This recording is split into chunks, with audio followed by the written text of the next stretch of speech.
Hi everyone, I'm Matea Gravina and I'll be speaking about X-ray diffraction for polymer materials.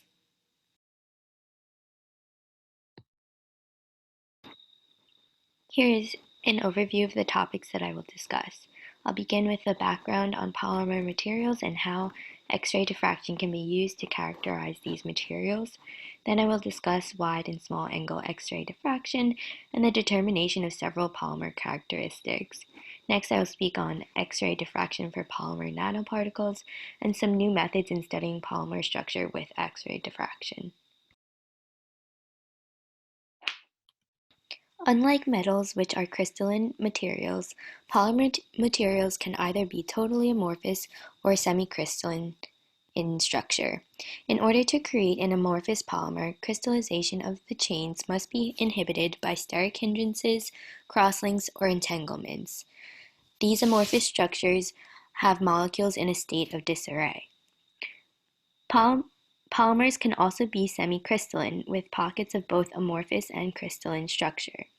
Semicrystalline polymers include thermoplastics, elastomers, and liquid crystalline polymers. The morphology or size, distribution, and orientation of crystallites and lamellae, and the structure or spatial arrangement of atoms are important characteristics in polymers. These properties are determined by processing conditions and have an impact on the performance of the polymer, as well as their mechanical properties and dimensional stability. Therefore, it is necessary to determine and measure the morphology and structure of polymers in order to characterize the materials. Semicrystalline polymers include both amorphous and crystalline arrangements, as discussed, and the degree of crystallinity measures the amount of aligned chains that are present in the polymer material.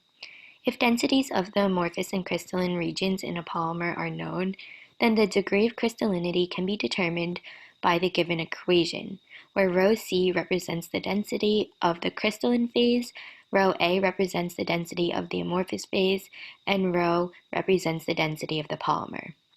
Degree of crystallinity is an important variable in polymer materials, as it has a significant impact on the physical properties of the material. As the degree of crystallinity increases, the density, hardness, and stiffness of the material also increases. However, there is a decrease in toughness when crystallinity increases. Therefore, manipulation of polymer chains can be done to obtain a desired extent of crystallinity for specific applications. X-ray diffraction is a non-destructive technique for analysis and characterization of properties and structures of polymers, composites, and fillers. It is commonly used to determine a number of polymer characteristics, including the degree of crystallinity, unit cell dimensions, crystallite size, phase changes, and elemental composition, as well as several others. X-ray scattering can be done at wide, small, and ultra-small angles to obtain information at different length scales, including 1, 10, and 100 nanometers, respectively. The image on the right represents several X-ray diffraction patterns of different polymers. Wide-angle X-ray diffraction measures electron density variations with distances on the order of angstroms, and in turn provides information on interatomic distances at a length scale of 1 nanometer. This technique uses an electron source, a monochromator to create monochromatic beam, the sample of interest, and a detector to detect the diffraction from the sample. In wide-angle scattering, the sample is placed closely to the detector, about 1 meter away, to produce diffraction angles ranging from around 5 to 60 degrees in terms of 2 theta. Wide-angle X-ray diffraction is widely used to study the degree of crystallinity for semi-crystalline polymers, as well as the disorder found in crystalline domains through measuring crystallite sizes and unit cell dimensions. It can also be used for quantitative analysis, phase identification, and structural analysis. And in conjunction with other techniques, it provides a good characterization for these polymer materials. One of the main applications of wide-angle X-ray diffraction for polymers is determination of crystallinity of the material. The diffraction patterns obtained provide both qualitative and quantitative analyses for crystallinity. Qualitatively, the degree of crystallinity can be estimated by the number and sharpness of the diffraction peaks.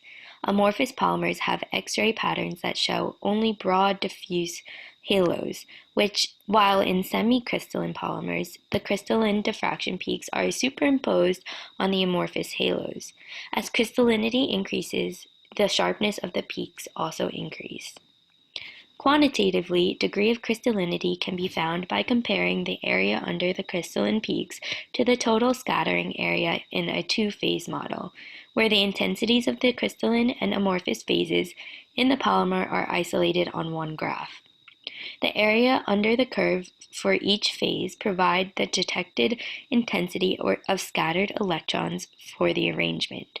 The equation given calculates the degree of crystallinity for the material, with IC being the intensity of the crystalline region and IA being the intensity of the amorphous region. In order to improve the accuracy and reliability of determining the crystallinity of the material, three main issues must be addressed. Background subtraction requires making a proper baseline between the minima in the scattering curve. It can also be addressed by collecting empty cell scattering. It is sometimes easy to mistake crystalline peaks as amorphous peaks, and in turn underestimate the degree of crystallinity. To better identify crystalline peaks, the broad crystalline peaks can be identified using suitable peak sharpening algorithms. A scan from a molten polymer can be done to obtain the upper limits of the widths of an amorphous halo. To get an amorphous template, a scan of a fully amorphous polymer can be done, or of a well-crystallized specimen where the crystalline peaks can be easily stripped. These steps will help provide a more accurate and reliable determination of crystallinity for the material. Wide-angle X-ray scattering is also useful in determining relative sizes of the microstructure of polymers, such as crystallite size. From the produced peak patterns, the intensities can be used in conjunction with the Debye-Scherr equation, given by k times wavelength over the product of beta 2 theta and cosine of theta. In this equation, k, the shape factor, usually takes on a value of 0.9. The combined value of beta and 2 theta in the denominator represents half of the HKL reflection peak width. With a known X-ray wavelength and k, values of beta and theta can be analyzed from the graph to estimate the size of the crystallite. Understanding the crystallite size is important in understanding the absorptive and reflective properties of a polymer. Although crystallite size often refers to a relative volume corresponding to the specified HKL peak, it can also be used to describe grain sizes on a smaller scale, such as in powder samples or polymer films. Small-angle X-ray diffraction is another technique used to characterize polymer materials. Compared to wide-angle scattering, small-angle scattering measures diffraction intensities over a range of 2 theta values that are typically 0.1 to 10 degrees, for nanoscale structure units in the range between 0.5 and 100 nanometers. To produce such a small diffraction angle, the polymer sample is placed at a further distance from the detector compared to the placement in wide-angle X-ray scattering, and a finely tuned instrument must be used. In both cases, as the beam passes through the sample, the electron dispersion interacts with the detector, which creates a two-dimensional scattering pattern that can be used to construct a scattering curve for the polymer. The angular distribution of scattered light intensity obtained from small-angle X-ray diffraction can provide information on the size, shape, pore size of partially ordered materials. While wide-angle X-ray scattering is most widely used in studying the degree of crystallinity and microstructure of a polymer, small-angle X-ray scattering is useful in analyzing the lamellar and fibrillar structure of polymers and fibers. Lamellae in polymers are regions containing organized chains, and analysis of the lamellar spacing, thickness, diameter, and misorientation can be derived from the small-angle X-ray diffraction patterns. For fibrous materials, the fibrillar structure can be analyzed using small-angle X-ray scattering as well. The spacing between fibrils, height or length of the fibrils, and the emissive orientation can also be derived from the scattering patterns. There have been several studies done involving the measuring and characterizing of nanoparticles in recent years, as nanomaterials have been seen to have many advantages and applications. Nanoparticles are materials with structural features in the range of 1 to 100 nanometers and impact the development of polymer nanocomposites. In the study of nanomaterials, the crystallite size is normally the factor of interest, and therefore wide-angle X-ray diffraction is often used. Some common examples of nanoparticles are zinc oxide, barium titanate, and titanium oxide. Control of crystallinity in nanoparticles is significant in optimizing the functionality of polymer nanocomposites, as modification of crystallinity can result in changes in nanoparticle properties. Therefore, it is important to be able to determine if any modifications occur. In one study, X-ray diffraction pattern for barium titanate powder was obtained using nickel-filtered copper K-alpha radiation. From the X-ray diffraction pattern, the cell parameter was found to be 4.05 angstroms, and the average crystallite size was found to be about 33 nanometers using Scherer's equation.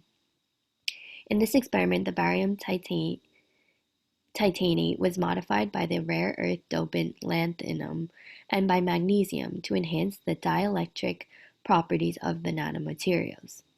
Both X-ray diffraction patterns of lanthanum and magnesium-doped barium titanate are shown at the top of the slide. The wide X-ray diffraction peaks of the doped material show that there is doping present in the material when compared to the barium titanate powder pattern. The X-ray diffraction patterns also show a slight change in crystallite size, now ranging from 35 to 40 nanometers for the Mg-doped samples.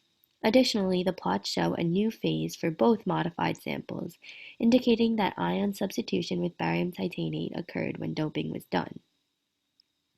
Another study was done for zinc oxide nanoparticles, with the X-ray diffraction pattern showing highly crystalline peaks at the values provided in the table above.